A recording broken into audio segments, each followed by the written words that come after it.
Avec Écarlate et Violette, le dernier jeu Pokémon sorti fin d'année dernière et recevant encore des mises à jour via des contenus téléchargeables, le jeu reste bien vivant. Et la communauté des fans de Pokémon est plus qu'enthousiaste à l'idée de faire des suppositions et de tenter de deviner ce qui se passe potentiellement en coulisses. Vu l'ampleur de cette franchise, et avec Écarlate et Violette étant les premiers vrais jeux Pokémon en monde ouvert de la série principale, de nombreuses théories circulantes sur Internet. Je suis Kyle de Pokébinge et voici les théories de fans sur Pokémon Écarlate et Violette que nous aimons et détestons. Passons directement à notre première théorie de la liste, qui est que Heath, ou quelqu'un de son équipe, vient de l'époque actuelle.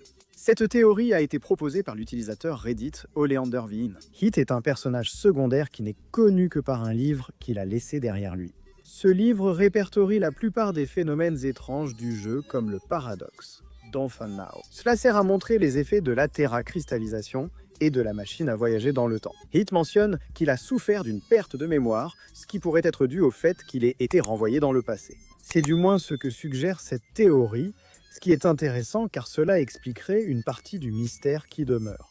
Cela dit, tout bien considéré, nous n'aimons pas vraiment cette idée. Même si cela soulève des points intéressants, on a l'impression que ça explique ce qui n'avait pas besoin d'explication. Une théorie plus courte sur notre liste nous vient de Pikmin Attacker sur Reddit. Il s'agit du lien de combat. Amphinobi est une forme paradoxe du passé. Cela fait référence à Amphinobi, une évolution finale de Starter vite devenue l'une des préférées des fans. Lors de l'Animo XD, Sacha a créé un lien unique avec Amphinobi, le transformant en Sacha Amphinobi. Cela a permis d'intégrer le talent synergie dans les jeux, transformant votre Amphinobi en plein combat à la manière de Dragon Ball Z. Maintenant, cette théorie suppose que cette transformation spéciale est en réalité Amphinobi, qui puise dans sa forme passée, devenant ainsi un Pokémon paradoxe. Cependant, comme il n'est pas actif dans la 9e génération, il est difficile de voir comment cela serait possible. Ils veulent sans doute dire que cette forme n'est plus disponible.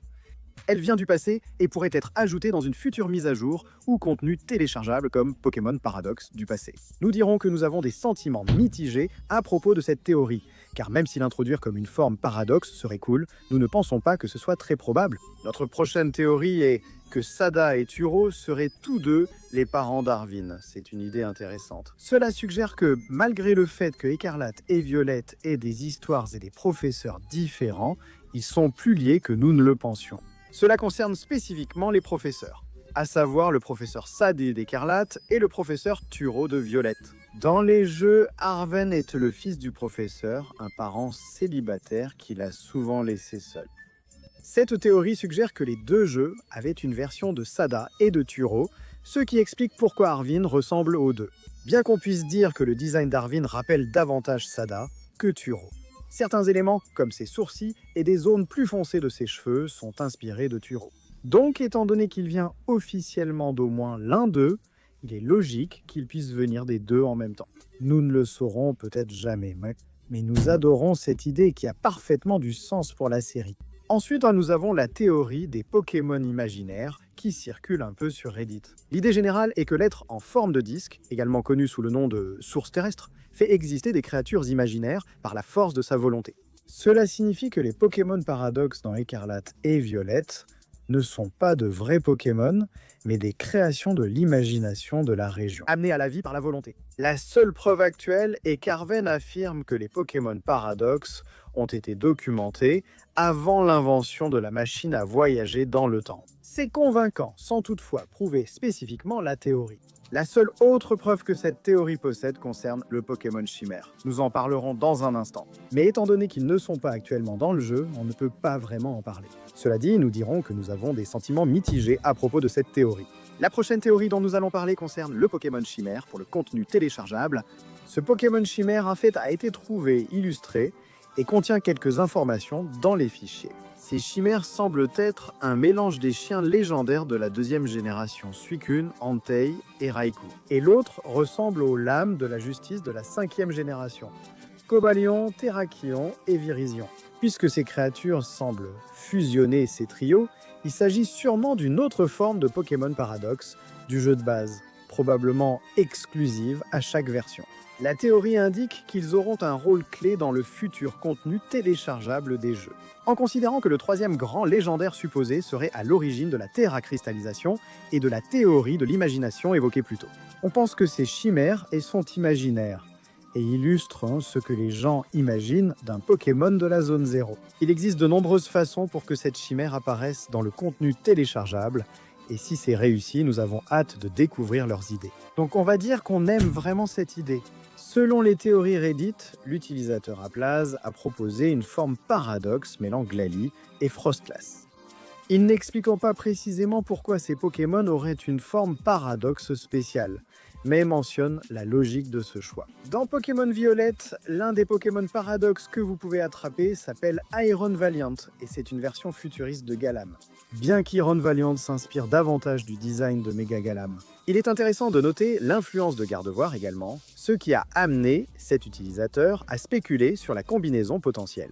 Vu la différence entre ces deux Pokémon, il serait intéressant de voir comment ils pourraient se combiner. Ensuite, il serait logique que le passé ou le futur justifie une telle évolution, vu la qualité de ces deux Pokémon. Voir cette forme paradoxale serait cool. Donc, il faut dire que, même s'il n'y a pas vraiment de preuves, on adorerait voir celle-ci se réaliser. Par ailleurs, le même utilisateur, Reddit, suggère l'apparition d'une lanterne paradoxe chez Diden. Maintenant, il donne de très bonnes raisons pour lesquelles nous pourrions voir ces deux Pokémon en particulier obtenir des formes paradoxes. La raison pour Diden est que l'entrée du Pokédex de ce Pokémon dans Pokémon Écarlate mentionne qu'il n'a pas encore complètement développé ses poches électriques sur les joues. Il suggère que Diden pourrait avoir une forme paradoxe évoluée, illustrant une maîtrise totale de ses capacités électriques. Même si c'est logique, cela ne correspond pas vraiment à l'ambiance des autres formes paradoxes du futur. Que pourrait être la lanterne paradoxe dont il parle? Cela vient précisément d'une carte à jouer Pikachu de Yokohama, montrant un sous-marin lanterne. Et il mentionne que cela aurait du sens parce que Épine de Fer, la version paradoxe du futur de Tyrannosif, est basée sur un robot de Pokémon noir et blanc. C'est une idée créative, et c'est pourquoi nous aimerions beaucoup voir cette théorie se réaliser. La dernière théorie de Reddit dont nous allons parler est que le contenu téléchargeable se concentrera uniquement sur le sud de Kalos. Cette théorie détaille un scénario potentiel pour le contenu téléchargeable possible de Pokémon Écarlate et Violette. Cela vient d'un mélange d'indices potentiels et d'éléments de l'histoire qui laissent penser que Kalos pourrait jouer un rôle majeur dans tout contenu futur. Il est désormais bien connu que Paldea est inspiré de l'Espagne, qui est remarquablement proche de la France, sur laquelle la région de Kalos est basée. Maintenant, cela a déjà été mentionné de nombreuses fois à ce stade. Mais dans la partie nord-est de la carte de Paldea, il y a un immense mur qui ne peut pas être escaladé ou franchi. Et d'après son emplacement, il pourrait être relié à Kalos. Nous l'avons vu dans le contenu téléchargeable de Épée et Bouclier. Ils ne sont pas opposés à la création de nouveaux centres et d'autres éléments de ce genre avec de grandes cartes pour baser les histoires ou les contenus téléchargeables dessus. Maintenant, il mentionne qu'il s'agirait d'une partie du sud de Kalos que nous n'avons soit pas explorée, soit très peu vue dans X et Y. On va dire qu'on a des sentiments mitigés à ce sujet. Avec tout ce qui pourrait être fait, hypothétiquement, si Kalos revenait dans Pokémon Écarlate et Violette, cela semblerait être du gâchis. Faire seulement une section de la région, pas tout. Ensuite, un point lié non à la carte du contenu téléchargeable, mais à l'histoire. La théorie selon laquelle le contenu téléchargeable résoudra les mystères de Kalos. De nombreux mystères non résolus entourent les nombreux jeux Pokémon. Et la 6e génération X et 15 ne font pas exception. Certains éléments majeurs de l'intrigue et des mystères sont restés irrésolus car le Pokémon Z tant attendu n'est jamais sorti. Et cela inclut, sans s'y limiter, la mystérieuse fantôme ex-maniaque que vous rencontrez au hasard, ainsi que son Flabébé, et plus d'éléments de l'histoire concernant Zygarde. Compte tenu de la proximité de Paldea avec Kalos et du fait que ces mystères restent non résolus après toutes ces années, il serait logique que ces personnages et ces mystères m'en soient enfin expliqués. En fait, avec les similitudes entre Zygarde et la supposée source terrestre, il pourrait même être logique de relier les deux dans le contenu téléchargeable, donc il faut dire qu'on adore vraiment cette théorie et qu'on aimerait beaucoup que ces mystères soient enfin résolus. La dernière théorie dont nous allons parler aujourd'hui est rapide, mais c'est que le contenu téléchargeable ramènera les méga-évolutions. Certes, cela continue de supposer que Kalos jouera un rôle majeur dans le contenu téléchargeable. Toutefois, de nombreux éléments montrent que c'est possible. D'abord, Iron Valiant et Roaring Moon sont inspirés respectivement de Mega Galam et Mega Brutalibre. De plus, les cristaux Terra et la Terra cristallisation, aux effets intéressants, s'inspirent de cristaux proches des méga gemmes. La preuve la plus forte reste que le leaker Riddler Q a laissé entendre sur Twitter que les méga évolutions figureront d'une façon ou d'une autre dans le contenu téléchargeable. Et oui, nous adorerions vraiment que ce soit le cas, car au-delà des variantes régionales, c'est l'une des choses les plus intéressantes ajoutées aux jeux principaux Pokémon depuis longtemps. Mais dites-nous dans les commentaires laquelle de ces théories sur Écarlate et Violette vous préférez et lesquelles vous pensez être vraies. N'oubliez pas d'activer la cloche de notification et de regarder nos autres vidéos Pokémon. Merci d'avoir regardé, on se retrouve la prochaine fois.